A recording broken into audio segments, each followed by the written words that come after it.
Let's talk long exposure photography while at the beach, where we take pictures like this from conditions like this. Long exposure is when your shutter is open for an extended period of time, like 1 second or longer. First, we'll go on an adventure to the beach in Marco Island, Florida, where I've been going the past 6 years.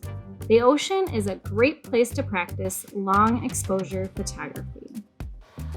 So here we are walking on the boardwalk to the South Beach, where there are some great rock formations that we will practice on. After our beach adventure, we'll talk about what you need, what to look for, camera settings with examples, and at the end, I will share some of my tips with you. The first set of rocks is pretty busy with people and portrait photographers. We are going to go to the less populated rocks over here. Well, here we are. We made it to the rocks and now have to decide where to set up the shot. I'm looking at where the light is and how the water is moving. I have 2 ideas and I am going to do this side first. Then we will do this side when the sun goes down a little bit further.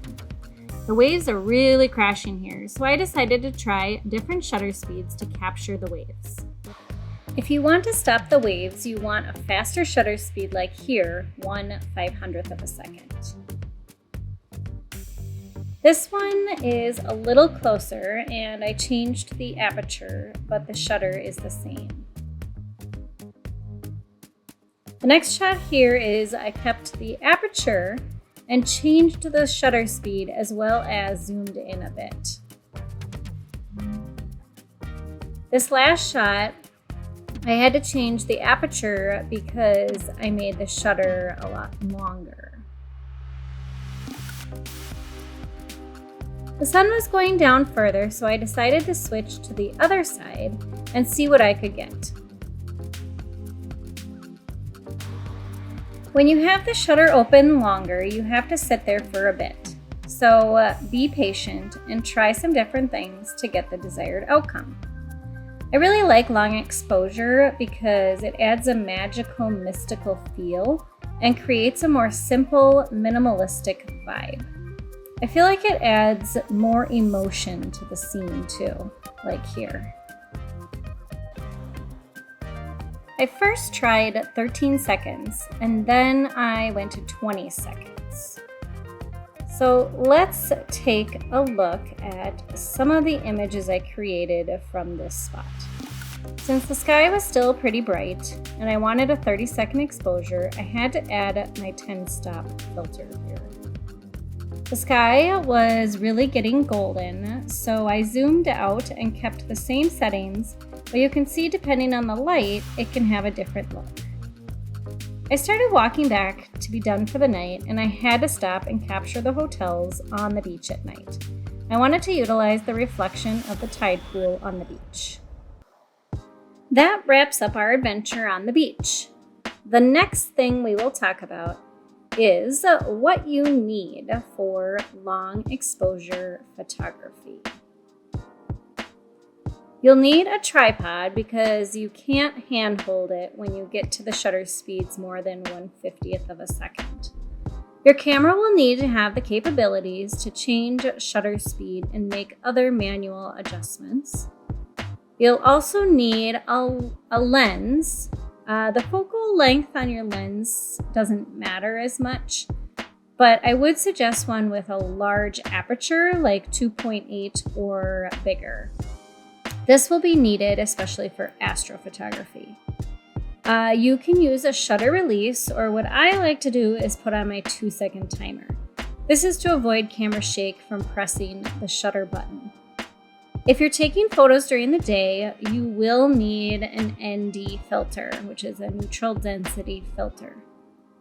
Remember, the shutter can be open for a long time in some cases, so bringing something to do might be handy. Or I like to go with someone so we can talk while we wait. Next, let's talk about the ideal conditions for long exposure photography. You will need something in the scene that doesn't move and remains still for the entire time your shutter is open. In this image, you're looking at the tree and the rock. those are stationary and are not going to move.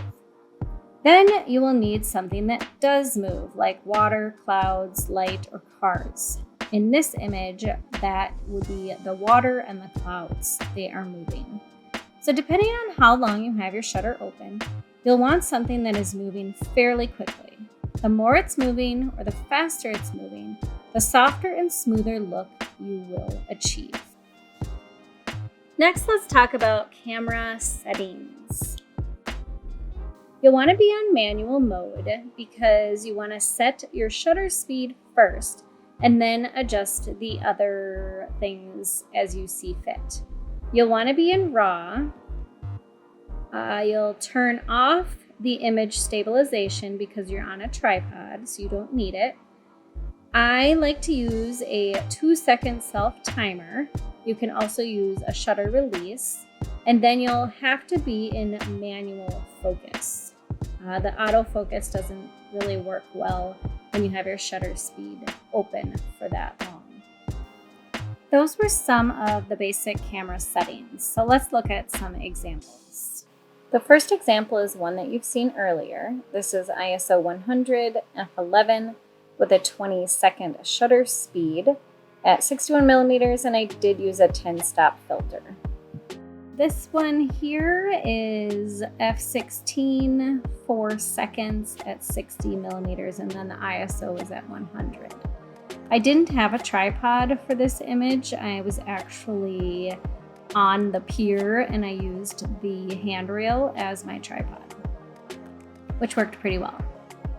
Here we're looking at f13 and a 2-second shutter at 55 millimeters, and then the ISO is 100 as well.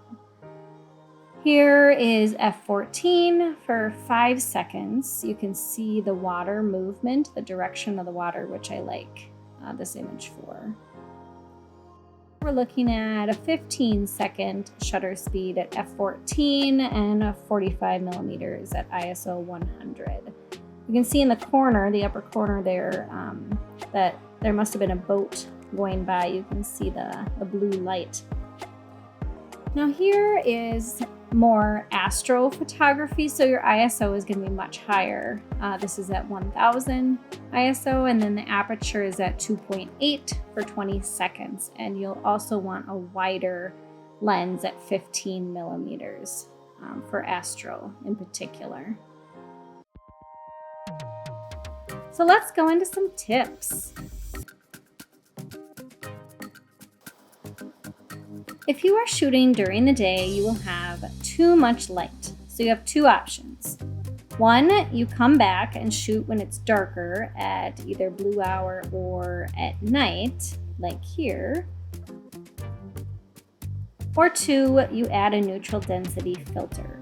You can get multiple stop filters. I would suggest a 10-stop filter will be the best midday one. Well, I'm here in the dark getting eaten alive by mosquitoes. Here's my setup, trying to get that, but the mosquitoes are horrendous, so I'm gonna get going. Make sure you have a flashlight. It will be dark if you are photographing around nighttime, and you might want to do some light painting too. I like to wear tennis shoes when I go on my adventures because you never know. You could get cactus, rocks, lots of treacherous things. You'll also want to watch for the tide levels. If you get to a location, the tide might change. Get there early to get everything all set up. Practice, and then practice some more. Be patient. You're not going to get it the first try. Just keep trying. And you have to know your camera. What is it capable of doing? Long exposure is all about being creative. So let's see what you can do. If you have any questions or tips of your own for long exposure, please comment below and I will answer them as I can.